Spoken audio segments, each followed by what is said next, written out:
Alberto Ascari, the son of one of Italy's most renowned pre-war drivers, Antonio Ascari, went on to become one of Formula One's most celebrated and dominant champions.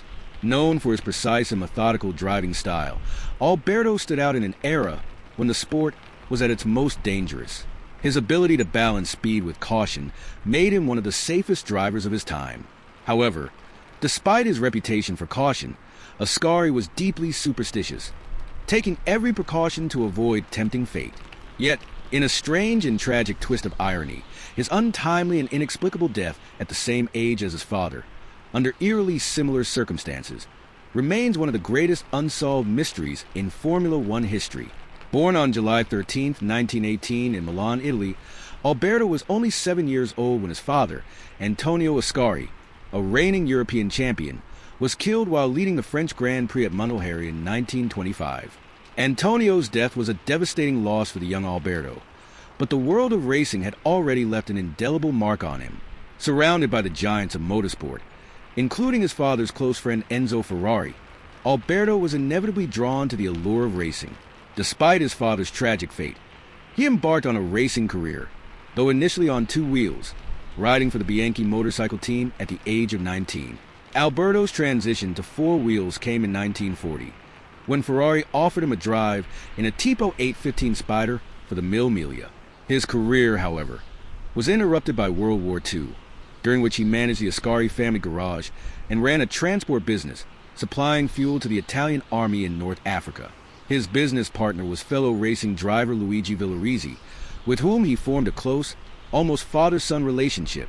By the war's end, Alberto had married Mietta, and they had two children, Patricia and Antonio, the latter named after his late grandfather. Despite his family obligations, Alberto couldn't resist the pull of racing, especially after Villoresi convinced him to return. In 1949, they became teammates in Enzo Ferrari's racing team, and it was here that Alberto Ascari's true greatness would shine. In 1952, he won 6 out of the 7 championship races, securing his first Formula One World Championship title. The following year, he repeated his triumph, winning 5 races and claiming a second consecutive championship. His back-to-back titles cemented his legacy as one of the sport's greatest drivers, admired by fans and competitors alike. What made Ascari so beloved was not just his talent, but also his humble and approachable personality. Despite his success, he remained grounded, earning the affectionate nickname Ciccio, Chubby, from Italian fans due to his stocky build. His easygoing nature, combined with his meticulous driving, won him legions of admirers. Even his quirks, like his fear of unlucky numbers and refusal to let anyone else touch his racing gear, were seen as endearing traits.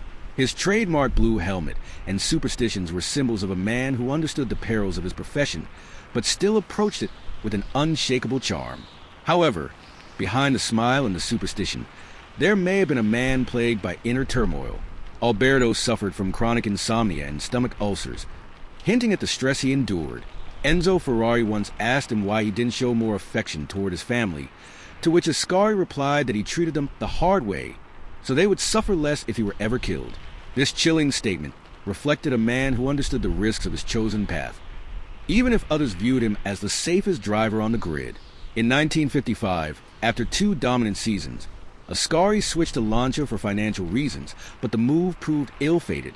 His 1955 campaign was marred by mechanical issues, and during the Monaco Grand Prix, his Lancia D50 swerved off track and plunged into the Mediterranean Sea.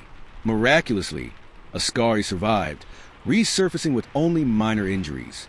Just 4 days later, against all expectations, he arrived at Monza, curious to test a Ferrari sports car in preparation for an upcoming endurance race. Wearing a borrowed helmet instead of his lucky blue one, Ascari took to the track. On his 3rd lap, in an inexplicable turn of events, he lost control and crashed, dying instantly. The circumstances of his death remain a source of speculation. Did the lingering effects of the Monaco crash cause him to black out? Was it a sudden gust of wind or his tie obstructing his vision? Or perhaps, as some have wondered, was it the appearance of a black cat, a sign of bad luck he so deeply feared? What is undeniable is the eerie parallel between his death and his father's.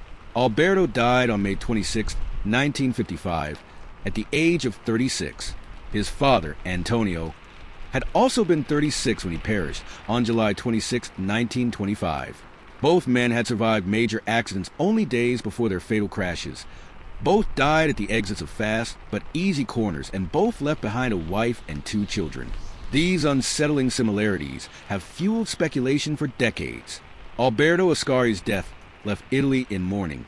On the day of his funeral in Milan, the entire city came to a standstill. A solemn procession, followed by 1 million mourners dressed in black, wound through the streets. The hearse, drawn by black horses, carried the driver's familiar blue helmet atop his coffin. Ascari was laid to rest beside his father, as Italy bid farewell to one of its most cherished sporting heroes. Alberto Ascari's life and career were filled with triumphs, but also with the specter of fate that followed him from birth to his tragic end. His story is one of incredible skill, but also of eerie coincidences that blur the line between chance and destiny.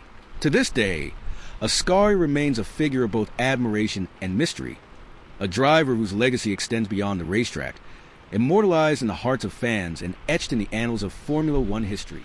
Hello McLaren faithfuls. If you loved this video, make sure to hit that like button, drop a comment below, and subscribe so you never miss any McLaren F1 updates with relaxing ASMR elements. Your support is what keeps this incredible community growing stronger every day. Let's continue the conversation and share our passion for McLaren F1 together. Discover my journey as a passionate creator navigating life with challenging disabilities. Despite the obstacles, I'm determined to follow my dreams and share my love for McLaren and F1 with the world. By becoming a patron, you'll not only be supporting my dream, but you'll also gain access to exclusive content, including untold stories of legendary F1 drivers and much more. Your support can truly make a difference in my life, helping me continue to do what I love. Click the link below and enjoy.